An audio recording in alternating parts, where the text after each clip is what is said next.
What's up, sysadmins? Welcome to a pretty damn quick demo. I'm Brock with PDQ, and if you've ever looked at the Apple Management Framework and thought to yourself, why are you the way that you are?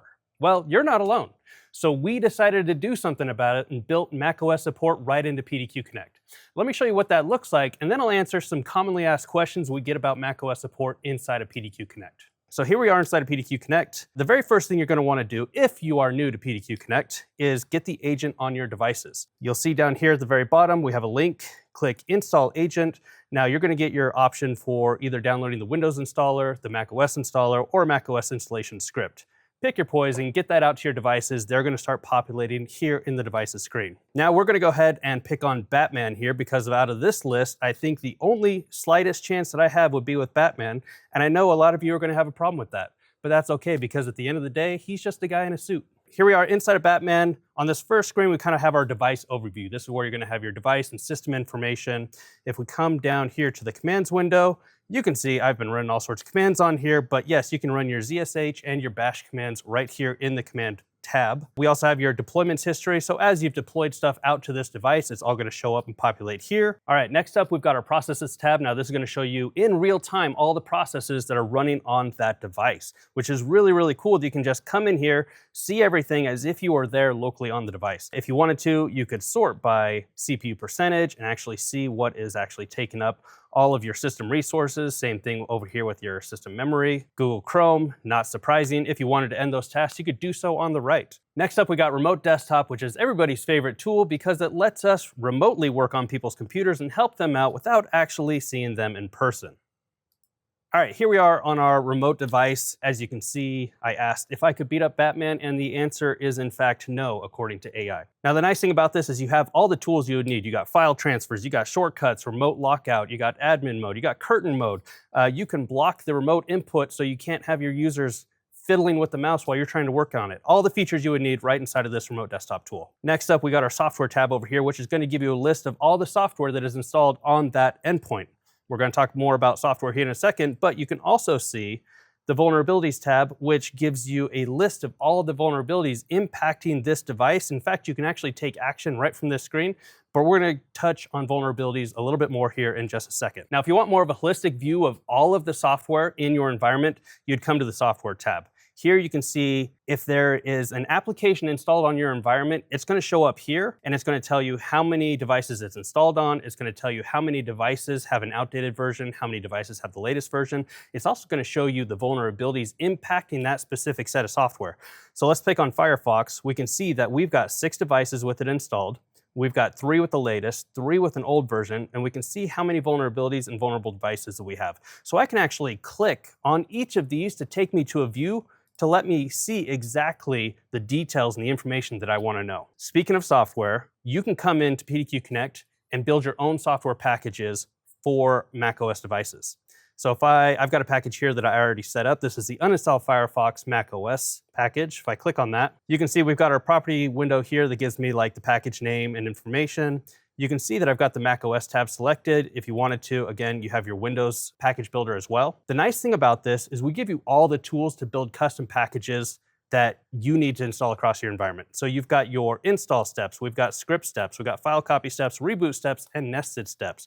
Here you can see that I've built out a bash script step, and this is my script right here. This is basically just going through and removing Firefox from an endpoint that I deploy it to. All right, we do also have Windows and macOS packages inside our package library. The nice thing about these packages is that they are built by us, which means we vet them, we build them, we maintain them, so you don't have to do any of that work yourself. Because we have packages inside the package library, we also have automation support. So if we go to automations over here, we can create an automation. In fact, I already created one that says, keep that fire under that fox. Now, this is an automation basically just to keep Firefox up to date. What you would do is you give that a name. You select the package of your choosing. Here, I've just got the latest version of Mozilla Firefox. Then we go down to our trigger. We've got an automatic trigger. This basically means that whenever a device has a software that becomes out of date, this trigger is automatically going to kick off and deploy the latest version of that software to that device.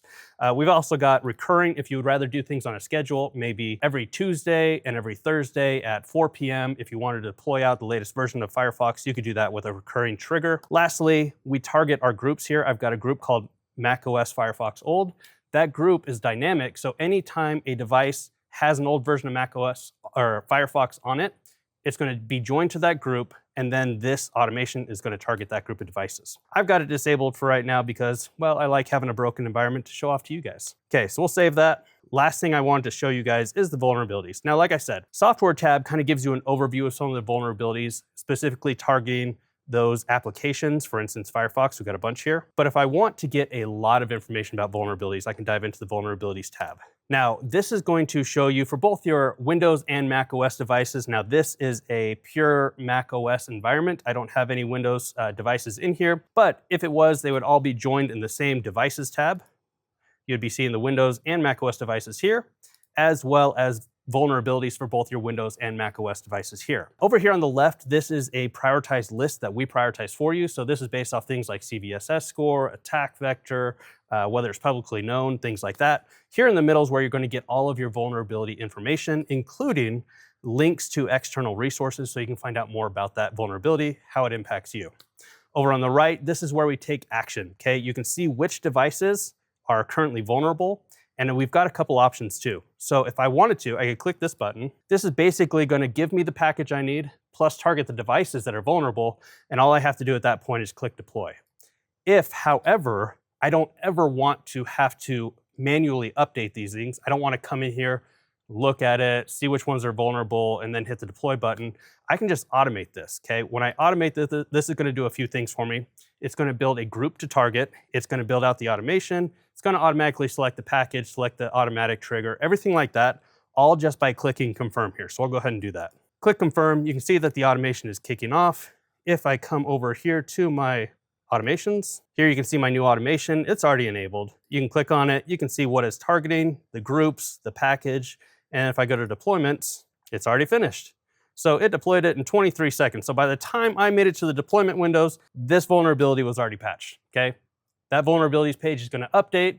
Those vulnerabilities are going to come off, and you don't have to worry about it again because the whole process is automated. So whenever Firefox goes out of date again and there's vulnerabilities found, that automation is going to kick off, remediate those vulnerabilities so you don't even have to look at it. So that is what macOS management in PDQ Connect looks like, which is quite a bit different than managing your Macs with an MDM solution. Now, speaking of MDMs, let's go over a couple of questions that come up often when we're talking to people about macOS support inside of PDQ Connect.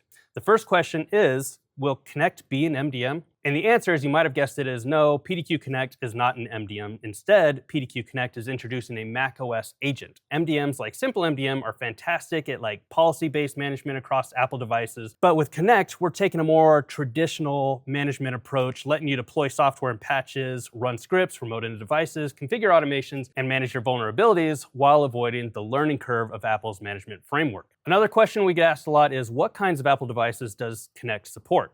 And the answer is macOS devices only, as in laptops and desktops. Connect does not support iPhones or iPads or other kinds of Apple devices. To manage those devices, you would need something like Simple MDM. That wraps up this demo. PDQ Connect makes it easy to patch, script, deploy, remote into, and automate macOS tasks.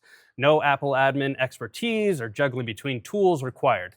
It's a control you need and a tool that is simple to use. If you're a current Connect customer and are interested in learning more, reach out to your account manager about adding macOS devices to your Connect subscription. And if you're not, schedule a demo to learn more about Connect by going to pdq.com/demo or clicking the link in the description down below.